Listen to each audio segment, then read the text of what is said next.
Hello friends, कैसे हैं आप सब।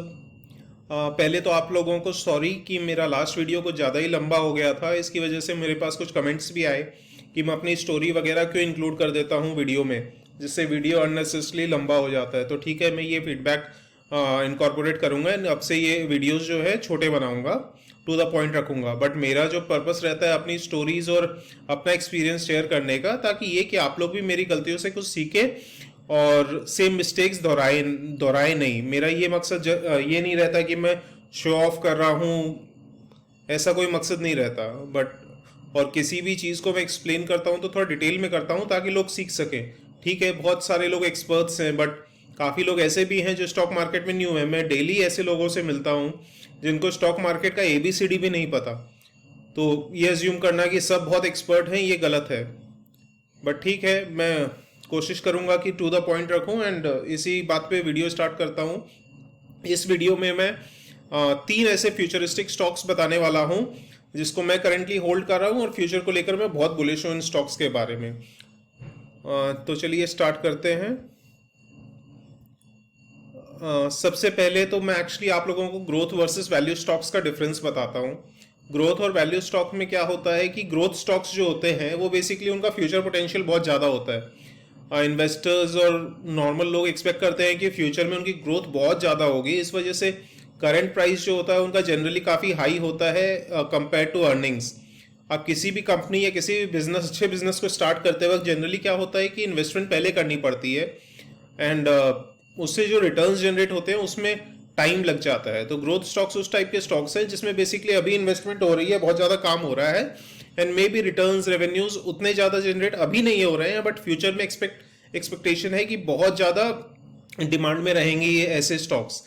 और वैल्यू स्टॉक्स जो होते हैं वो बेसिकली इनकी लो प्राइस अर्निंग्स रेशियो होता है। वो ये जो इनकी जो करंट प्राइस होनी चाहिए फ्यूचर कैश फ्लोज और फ्यूचर प्रॉफिट्स को देखते हुए, वो प्राइस इनकी एक्चुअली अभी होती नहीं है। बेसिकली उस प्राइस से ये कम पे इंट्रिंसिक वैल्यू जिसको बोलते हैं कि शेयर का जो प्राइस होना चाहिए उसके फ्यूचर ग्रोथ और फ्यूचर अर्निंग्स और फ्यूचर कैश फ्लोज को देखते हुए उस प्राइस से कम है स्टॉक जो एक्चुअल प्राइस चल रहा है मार्केट में। तो उन सब स्टॉक्स को वैल्यू स्टॉक्स बोलते हैं। ये value stocks generally mature industries में होते हैं जहाँ बेसिकली डिमांड थोड़ी स्टेबल होती है। तो इसीलिए बट अभी लास्ट 2 ईयर्स से क्या हो रहा है, जो मार्केट की जो प्रेफरेंस है, स्पेसिफिकली जो यंग इन्वेस्टर्स आए हैं, रिटेल इन्वेस्टर्स आए हैं मार्केट में बहुत सारे नए, तो वो ग्रोथ स्टॉक्स पे बहुत ज़्यादा फोकस कर रहे हैं। उन कंपनीज पे जो फ्यूचर में ग्रो करने का बहुत ज़्यादा पोटेंशियल रखती है। तो इसी ये भी एक वजह है कि जिसकी वजह से मार्केट्स काफ़ी ओवर वैल्यूड लग रहे हैं अभी एंड मार्केट्स स्पेसिफिकली निफ्टी 18,000 के पार अभी खड़ा है। तो चलिए पहली कंपनी जिसको लेकर मैं बहुत बुलिश हूँ, तो पहली कंपनी का नाम है सोना BLW प्रेसिजन फोर्जिंग्स लिमिटेड। ये बेसिकली ऑटो कंपोनेंट की कंपनी है जो गियर्स मोटर्स ये सब बनाती है। अभी ये कंपनी काफ़ी न्यूज़ में भी है रिसेंटली एंड काफ़ी एनालिस्ट लोग इसको रिकमेंड कर रहे हैं और मैं खुद भी इसमें इन्वेस्टेड हूँ। तो सबसे जो मैंने इस कंपनी को जब स्टडी किया तो सबसे इसका प्लस पॉइंट जो मुझे लगा वो इसका रिसर्च एंड डेवलपमेंट।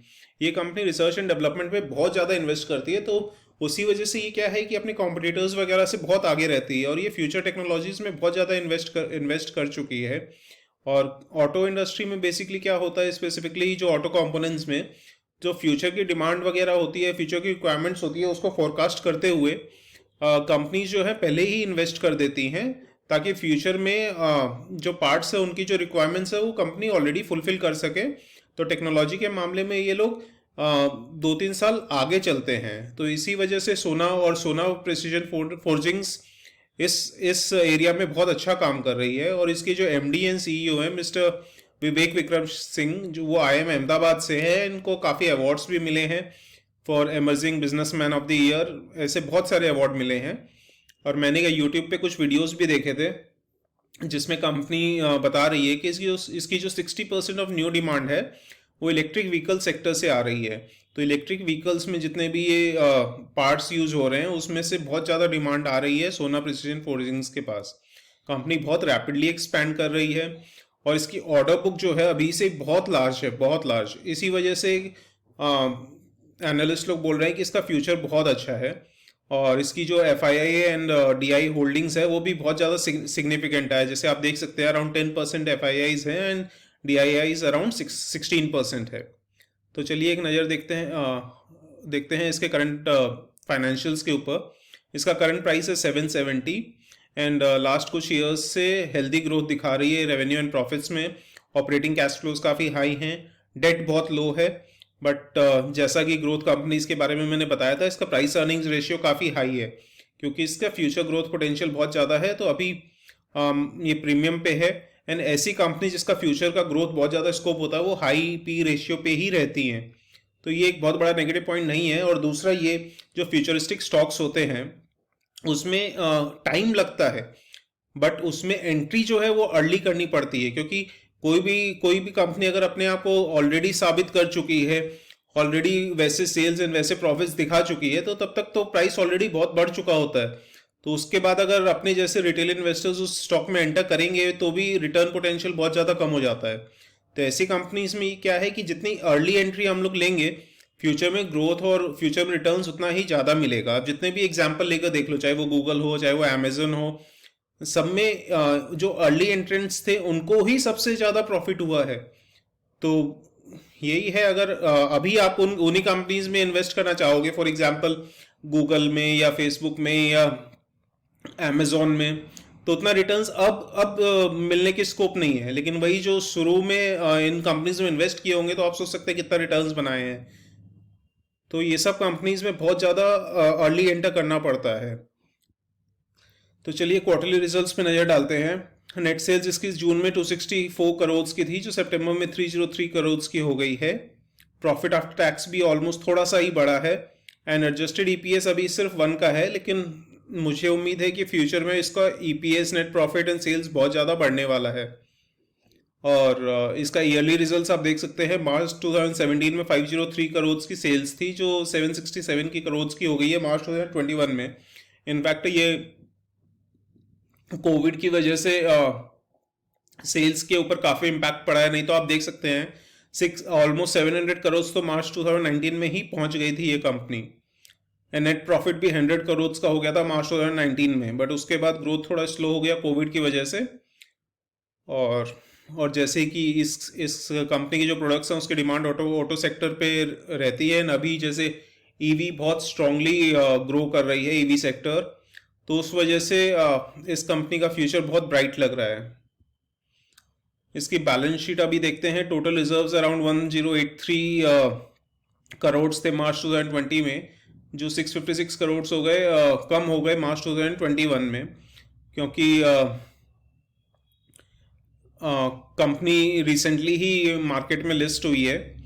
एंड इसकी लाइबिलिटीज़ आप देख सकते हैं, लॉन्ग टर्म लाइबिलिटीज़ काफ़ी कम है, और जो इसकी current position, short term position है, करंट लाइबिलिटीज़ और करंट एसेट्स आप देखते हैं तो करंट लाइबिलिटीज़ 262 करोड़ के आसपास है मार्च 2021 में, and compare to current assets जो अराउंड 368 करोड़ हैं, तो ऑलमोस्ट 1.5 टाइम्स के आसपास है करंट एसेट्स। तो लिक्विडिटी पोजीशन भी बहुत अच्छी है कंपनी की।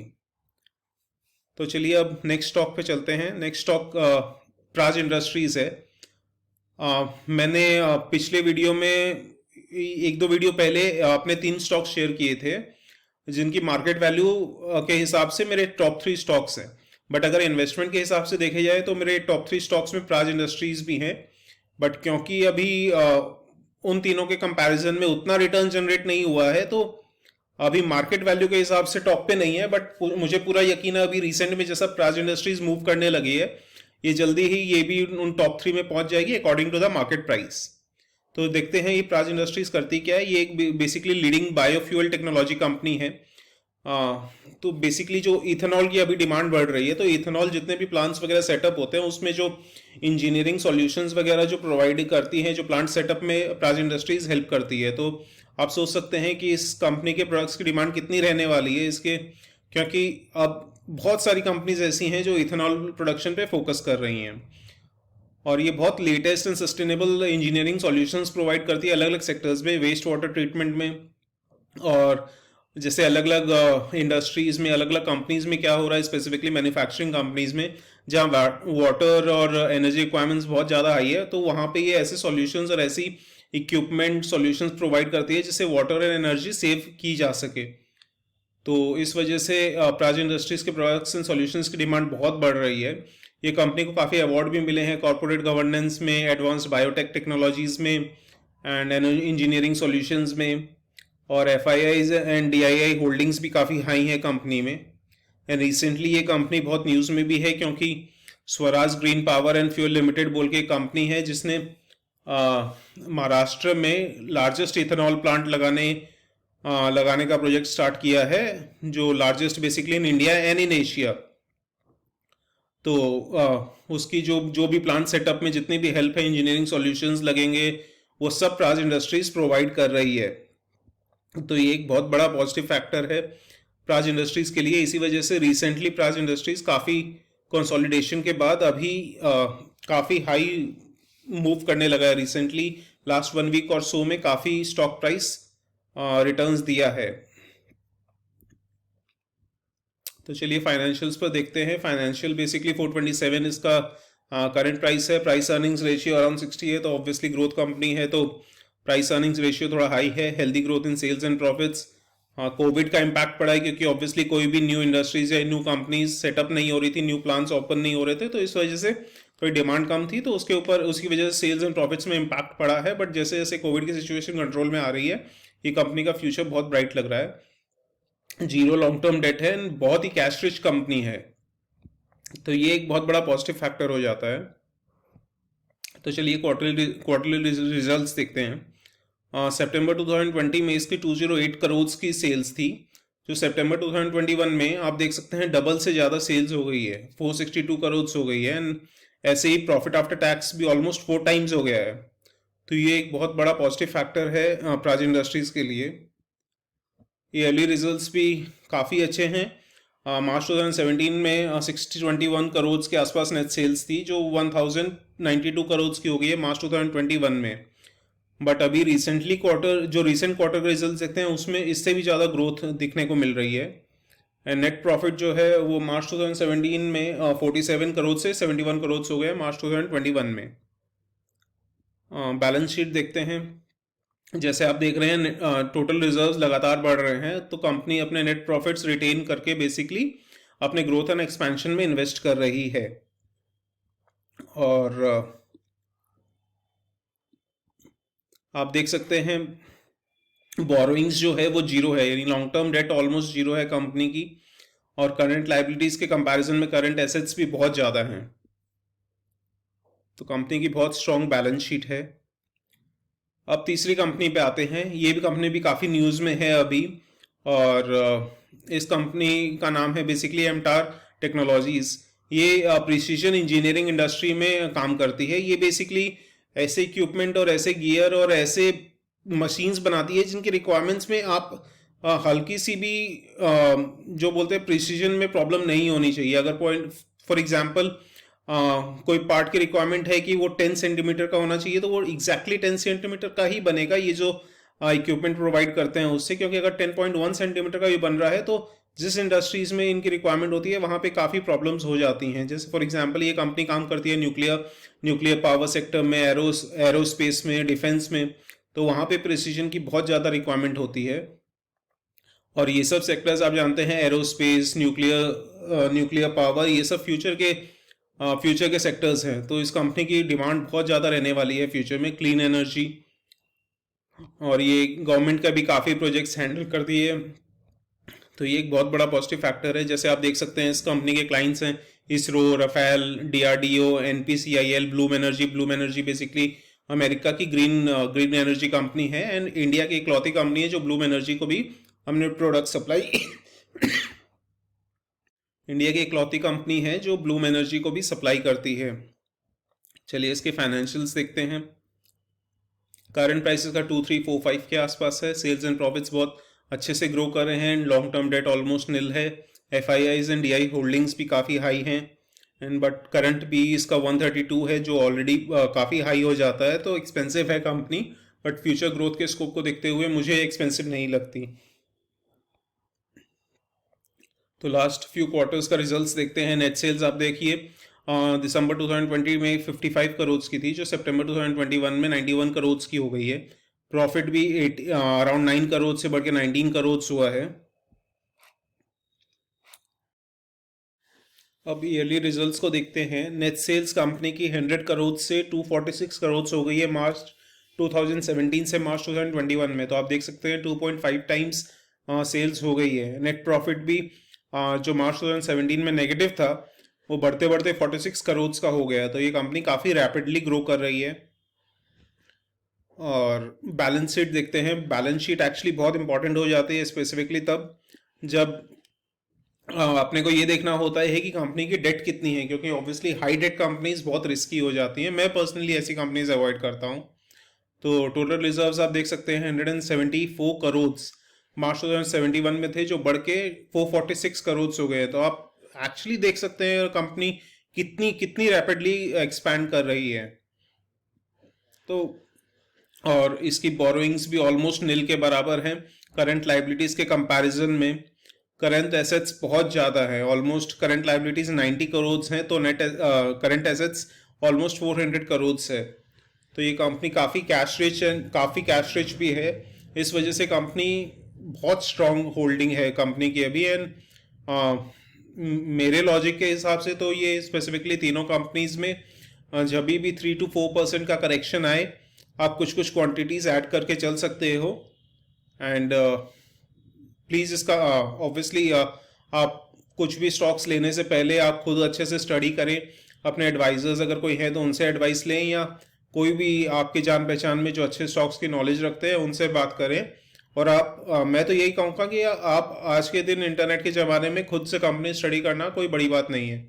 चलिए इसी बात पे ये वीडियो एंड करता हूँ। अगर आपको पसंद आए तो please like, subscribe and share. Thank you. मिलते हैं नेक्स्ट वीडियो में।